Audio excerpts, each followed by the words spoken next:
Најпрво ви благодарам што одвоивте време за разговор за Телеграф МК.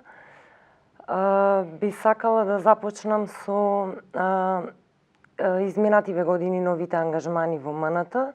Ве погледнавме во Чикаго, Тартив, животот е прекрасен. Дали може би ова значи еден пресврт?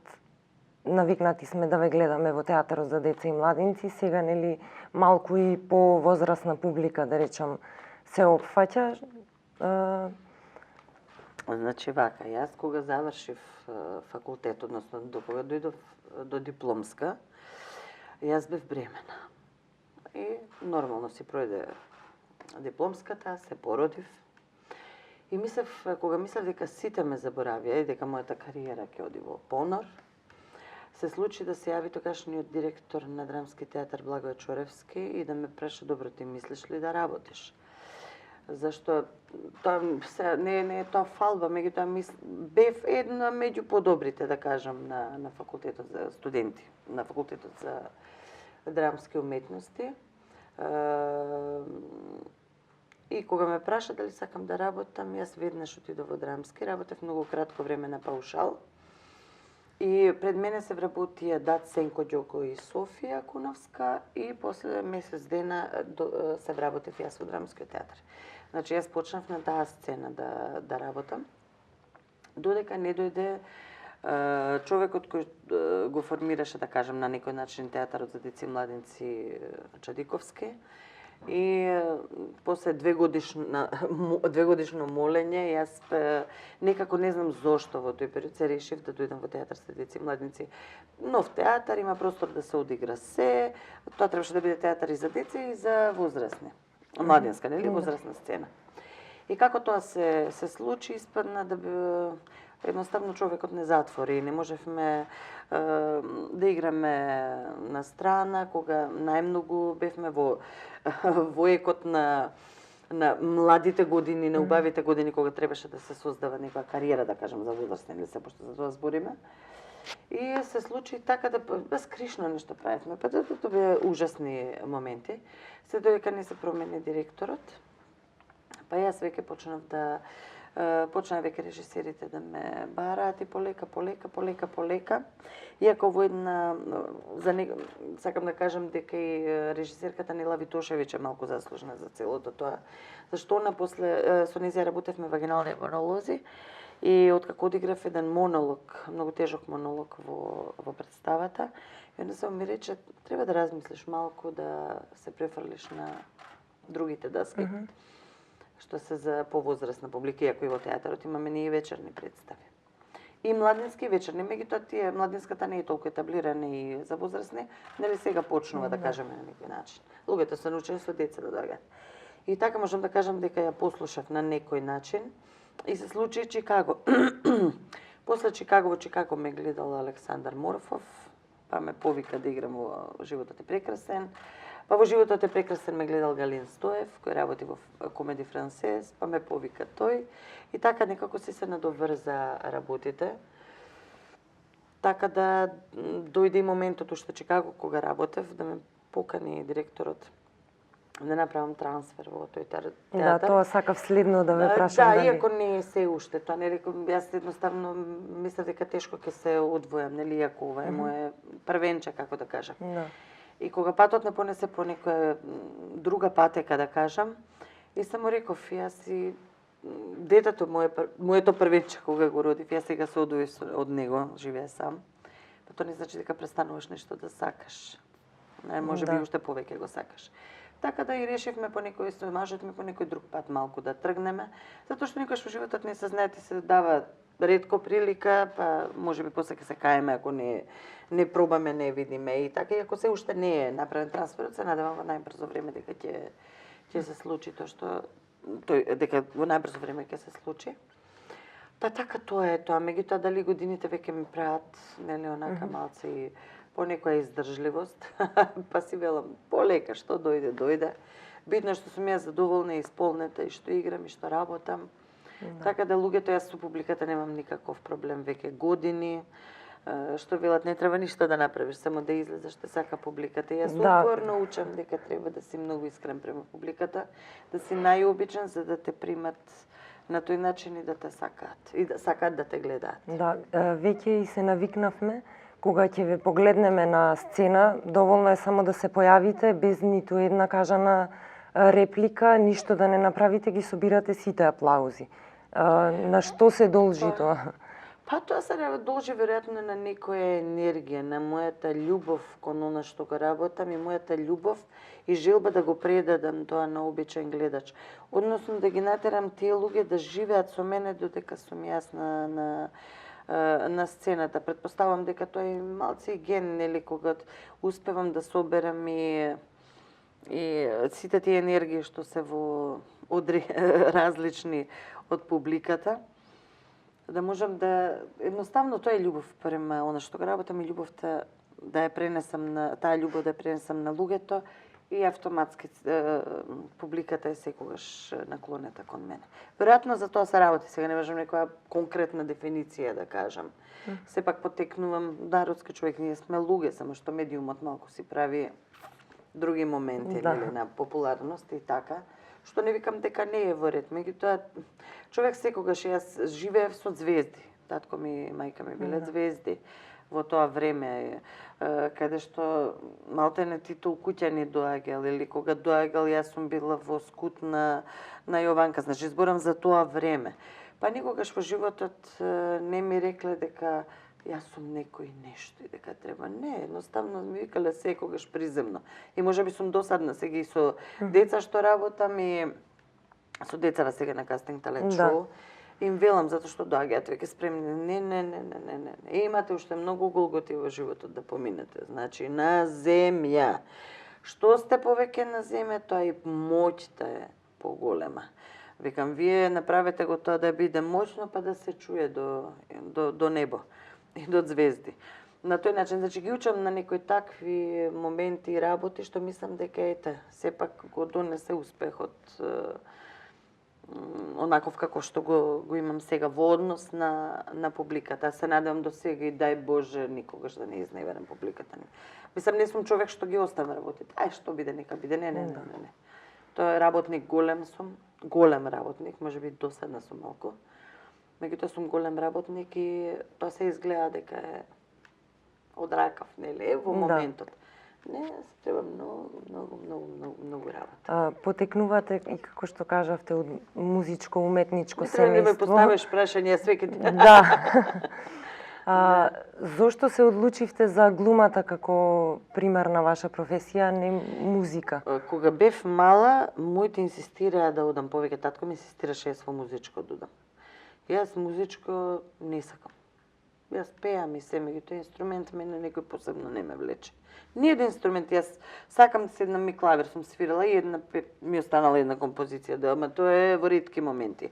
Дали тоа дека ме тера со сила, па некако е до ден денеска и сестра ми кога студираше, кога кидев, не сме голема разлика, па треба да ја земам од факултет, па да ја однесам негде, јас самиот мирис мене ми се гади од факултетот. Од тие моменти кога се сетам дека сум требала да работам нешто што не сум го сакала. А секогаш потајно сум го сакала актерството. И некако, уште од мала сум викала, замисли мене нешто да ми се случи од она возрастните што сум ги гледала. И нешто мене тоа да ми се случи, како јас тоа би го одреагирала. Па дали ќе дојдам до солзи, дали ќе дојдам до насмевка, дали ќе дојдам до кое расположение јас ќе дојдам. И секогаш ми биле тие моменти страшно љубопитни, па дали ќе го направам тоа на огледало, или во моментот било каде, или ќе се обидам да го направам тоа во друштво, ама да биде природно, например, кога нешто ќе се случи, па дали тоа така, таа емоција некако се импостираше ке мене онака со некој редослед, или не знам. Едноставно не можам да кажам, веројатно тоа се работи за некоја љубов, нешто, па тоа му излезе од мене. Кога почнам да се бавам со пеење, исто тоа беше, реков, од фестивал на фестивал, награди, ваква. Кога дојдов до Гран Прито 93-та, јас реков, немам намера да се бавам со пеење, може во представа, во мюзикли. И тука ми беше, многу тешко е да се дојде до врвот, да кажем, тоа е за нас врв, или Гран При, пејачко ќе земе. Меѓутоа, многу потешко е да се одржи тоа. И кога јас не сум спремна на тоа, затоа што немам ни физичко време, нити желба поголема, и затоа реков дека решив да престанам со пеење, да се определам на она што е моја најголема љубов. Веќе четврт век кариера во театарот. Да. Би сакала ли нешто од ова дистанца сега да промениш во однос на кариерата или тоа е тоа како што тече ја работите? За наши услови си е тоа што е. Нели секогаш ние имаме желба за повеќе да направиш, да дадеш да исцрпиш се што имаш од тебе, сите можности да ги исцрпиш. Така да секогаш велиме сакам, веројатно до еден период кога организмот малку ќе му затреба пауза. За таа време на таа пауза веројатно созреваме на малку поинаков начин, па онда одиш во некои други победи и така победи условно. Некоја можеби неостварена улога или представа или работа со некој режисер? Сме имале, добрите режисери се добри режисери. Секој има желба. Јас имав среќа да играм кај неколку добри режисери, светски познати, што ми е многу драго мило за тоа. Сега има улоги кои што во животот сме сакале, сме ги работеле дали на факултет како делови за испит или нешто. Значи, мене, например, јас мојата ќерка сакав Нина да ја крстам по ликот на Нина Заречна од Галеб Чехов, затоа што е тоа нешто што многу сум го сакала и сум имала голем успех на факултет. Трамвајот наречен Желба и исто се нели од ракав ги вадам и лупам. Меѓутоа има улоги кои што некогаш сум си замислувала може и за тоа ќе дојде време. Меѓутоа не сум човек што барам, што би рекле старите преку леп погаче. Значи она што ми се случило сега сум благодарна и на тие луѓе и на себе и на Бог да кажам, нели? Значи, на се сум благодарна, така да што понатаму ќе си дојде, валјда ќе си дојдат и ќе си дојде нешто за кое сум мечтаела долго време и така, па да видиме колку сум ја спремна тоа да го направам. Да. Така. Со сопругот сте иста професија. Што е одвратно. Иста работа, исто све, да. Кој театар, да кажам, условно е посложен? Во професијата, во овој театар тука или театарот дома? Па театар нема дома. Нема театар дома. Сите ние живееме и се носиме со нашите проблеми на секојдневие, така да кој театар? Немаме време ние за театар. Јас да сум слободна и имотна и да добиваме толку колку што треба да добиваме, јас ќе бидам права глумица. Ќе го глумам живот, сега нема што да глумам. Живеем нормално како што живеете и вие, работам исто како што работите и вие. Само велам медиумот си го прави своето. Околу 20 на години сте веќе во брак. Со вториот маж, да, 22. А со првиот маж требаше да бидам 28. Еве за вториот. Ајде, за вториот. Кој е тука успешниот рецепт? Двајца актери, постојано под будното око на јавноста, функционирате безпрекорно, барем од она што... Па сите ние дома, ако не викнеме денеска за нешто, или ако денот другиот не е убав, велам, живееме исто како што живее секој, се расправаме, некој ќе ми каже, што се каравте, не би си разговараме на повисок тон. Зашто ние сме заедно 24 сата во овој театар. Дома апсолутно ги носиш проблемите, значи нема никоја промена. Зашто јас многу сакам да патувам, макар 2 пати во годината, да излеземе од се ова и да не разговараме да зборуваме за театар, меѓутоа за проблеми и за било што да не зборуваме. Така да тоа е тешкотијата кога сте заедно на исто место, па колешка да ти па не можеш да ја гледаш 24 сата, камо ли па жена или маж да гледа 24 сата, е катастрофа. Катастрофа, не сакајќи некогаш си доаѓаат проблемите. И му викам, не ми збори, не сакам да те гледам едноставно, 2 сата не кем да те гледам, да знам дека не постоиш. Тоа е тоа. Некако веќе сме и навикнати да ве гледаме вас конкретно полна со шеги, со смешки, секогаш отворена. Така е и дома, предпоставувам. Да, Пи Предрак има еден прекрасен хумор. Децата, фала Богу, наследија хумор од нас. Така да за тоа немаме никаков проблем. Да, јас у принцип сакам. И тоа сум го запамтила, што рекол Чарли Чаплин, еден ден без смеење е загубен ден. Значи, јас морам и во најтешките моменти едноставно да се насмеам. Сега бев брзо на еден погреб, да кажем, на другар мој кој што од детство. Сме се во последно време ќе се видиме, меѓутоа работата нели не носеше во различни правци. И нели обично како што се случува и јас на моите им викам на гробиште, значи било што да ми се случи и да отидам, не сакам да ме жалите. Едноставно се чувствувам среќна, исполнета, поминало се, на сестра ми викам ти ако сакаш да запееш, да запееш. Сакам да кажам, значи, многу необични работи, сепак сме глумци, малку е тоа необично, па после целата тој траур, нели, доаѓа нагон некој насмење. Сакам да кажам дека и таму знам да направам, у најтешките моменти знам да го направам тоа, за да малку од малку се разубави денот или неделата или месецот или животот понатаму.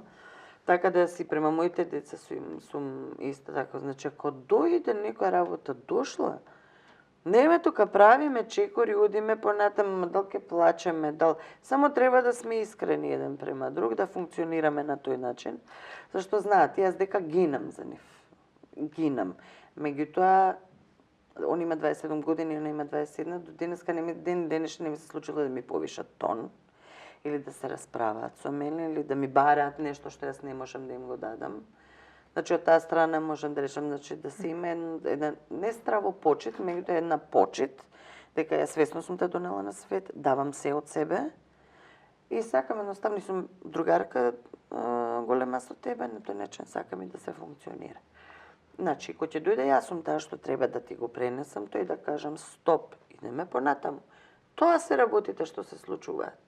Само што не дај Боже, ненадејно се случуваат, па не си спремен, па се, значи тука сме за да ги спремиме на некој начин. И сами себе и нив да ги спремиме.